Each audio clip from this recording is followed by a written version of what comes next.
Details of thermometer பார்த்ததில்ல நம்ம questions discuss பண்ண போகிறோம். ஸோ ஆன் எனி தெர்மாமெட்ரிக் ஸ்கேல் இது ஒன்று தான் ஞாபகம் வச்சுக்கணும். ஆன் எனி தெர்மாமெட்ரிக் ஸ்கேல் எந்த ஸ்கேல் கொடுத்தாலுமே நமக்கு என்ன தெரியும், நமக்கு வந்து ஸ்கேல் ரீடிங் என்னவோ அதை இங்கே எழுதிக்கணும். ஸ்கேல் ரீடிங் கொடுத்துருக்கிற ரீடிங் எழுதிக்கணும். Minus ice point divided by steam point minus ice point. இதை வந்து ப்ராப்பராக சொல்லணும்னா lower fixed point divided by upper fixed point minus lower fixed point. இங்கே scale reading minus lower fixed point divided by upper fixed point minus lower fixed point நம்ம discuss பண்ணோம் இல்லையா. But இங்கே வந்து இது ஞாபகம் வச்சுக்கிட்டிங்கன்னா ஈஸியாக இருக்கும். Scale reading minus ice point divided by steam point minus ice point. So இப்போ இது ரிலேட்டடாக ஒரு 5-6 சம் பார்ப்போம். So on a scale of temperature which is லீனியர்னு கொடுத்துட்டாங்க and called the W scale. இப்போ டபிள்யூ ஸ்கேல் இருக்குது, அதில் ஃப்ரீசிங் பாயிண்ட் என்ன இருக்குது, டபிள்யூ ஸ்கேலில் வந்து ஃப்ரீசிங் பாயிண்ட் அதாவது ஐஸ் பாயிண்ட் வந்து நான் இந்த கேள்விக்கு எழுதுகிறேன், மற்ற கேள்விக்கு எழுத மாட்டேன். Okay, so ice point 39 degree W, steam point வந்து என்னது, ஸ்டீம் பாயிண்ட் வந்து 239 டபிள்யூ. ஓகே, ஸோ இப்போ வந்து the temperature on this scale which is corresponding to the temperature of 39 degree Celsius on the Celsius scale. இப்போ நான் இதில் சொல்ல மாட்டேன், இதை எழுதினேன். ஆனால் இது எதுக்காக எழுதுகிறோம், கான்ஸ்டன்ட். இது எப்போ எந்த ஸ்கேலில் போட்டாலும் இந்த வேல்யூ கான்ஸ்டண்ட்டாக வரும். இதுதான் நம்மளுடைய ஃபண்டமெண்டல். ஸோ ஐஸ் பாயிண்ட் இருக்குது, ஸ்டீம் பாயிண்ட் இருக்குது, டபிள்யூ ஸ்கேல் கொடுத்துருக்காங்க. டபிள்யூ ஸ்கேலில் என்ன கொடுத்துருக்காங்க, 39 டிகிரி செல்சியஸ். அதாவது வந்து டபிள்யூ ஸ்கேலில் 39 டிகிரி செல்சியஸ் என்ன வேல்யூவாக இருக்கும். அப்போ நமக்கு கொடுத்துருக்குற ஸ்கேல் ரீடிங் என்னது, செல்சியஸில் கொடுத்துருக்காங்க. நம்ம இதை தான் யூஸ் பண்ண போகிறோம். இது என்னது, ஃபஸ்ட்டு டபிள்யூ ஸ்கேலுக்கு எழுதினேன்னா W அதான் scale reading minus ice point என்னது 39 divided by 239 minus 39.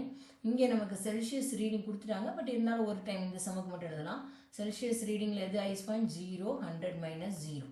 But W minus 39 divided by இங்கே என்ன ஆகும் 200 ஈக்குவல் டு C கொடுத்துருக்காங்க நமக்கு 39 மைனஸ் 0 இஸ் 0, 39 பை 100. இப்போ இது என்ன ஆகும், W ஈக்குவல் டு 39 இன்ட்டு 2 இங்கே ப்ளஸ் 39. ஸோ W வந்து என்ன ஆகும் நமக்கு இங்கே 117 ஆகிடும். கரெக்டாக ஆட் பண்ணிங்கன்னா 78 ப்ளஸ் 117 டிகிரி W ஆகிடும். கிளியரா? ஸோ இதுதான் வந்து ஆன்சர் வந்து 4th. இப்போ நெக்ஸ்ட் பார்த்தோம்னா on a hypothetical scale the ice point is, இது வந்து hypothetical scale A, ice point அப்போ minus 42 divided by steam point minus ice point. ஓகேயா, அதை டைரெக்டாகவே எழுதிட்டேன். ஆன் த ஸ்கேல் பி இது ஈக்குவல் டு கான்ஸ்டண்ட்டாக இருக்கணும் இல்லையா, அதனால் எத்தனை ஸ்கேல் கொடுத்துருக்காங்களோ அது எல்லாத்தையும் ஈக்குவேட் பண்ணி கான்ஸ்டன்ட்னு எழுதிக்க வேண்டியதான். So P minus ice point என்னது minus 10, minus of minus 10 plus 10. So steam point 90 minus of minus 10 is again plus 10. So A minus 42 divided by 140 will be equal to B plus 10 by 100 மா. B value கொடுத்துருக்காங்க 16. அப்போ நீங்கள் 16 இங்கே substitute பண்ணிக்கிங்க. So 70 by 100 into 140. So 2 ஜீரோவும் போயிடும். So A minus 42 is this. So இப்போ இதை நான் சிம்பிளிஃபை பண்ணேன்னா A வந்து 140 degree Celsius. So sorry 140 degree B. ஏன்னா இங்கே செல்சியஸ் நான் போடக்கூடாது இல்லையா, ஏன்னா இந்த வந்து ஏ ஸ்கேலுங்கும் போது ஏ வரும், அதனால தான் அவங்க எதுவும் கொடுக்கல. ஏ வேல்யூ எவ்வளவு அதோட நிறுத்திக்கிங்க டிகிரியோட.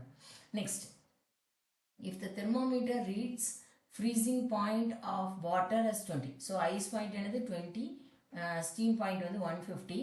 த new thermometer reads when the actual thermometer is, actual செல்சியஸில் கொடுத்துருக்காங்க. அப்போ நீங்கள் வந்து என்ன பண்ணணும், நியூ தெர்மோமீட்டரில் new minus 20 divided by 150 minus 20. Celsius scale எவ்வளோப்பா 60 மைனஸ் 0 பை 100 மைனஸ் 0. கரெக்டா? ஸோ இப்போ வந்து இது வந்து 60 பை 100 ஆகிடும். இது இங்கே கொண்டு வந்தீங்கன்னா 130 ஆகிடும். So n minus 20. ஸோ 2 ஜீரோவும் போச்சுன்னா n வேல்யூ என்னவா இருக்கும், நியூ ஸ்கேலோடது 98 இருக்கும். செக் பண்ணி பாருங்கள்.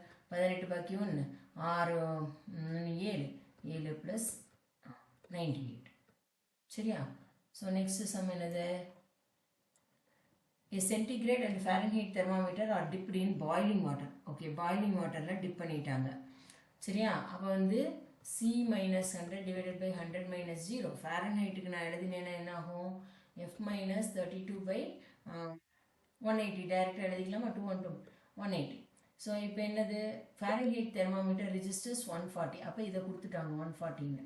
ஸோ 140 அவ்வளோதான்ப்பா. ஸோ C/100 ஈக்குவல் டு இது எவ்வளவு 108/180. அப்போ வந்து எனக்கு எவ்வளோ ஆன்சர் வரும்னு பாருங்கள்.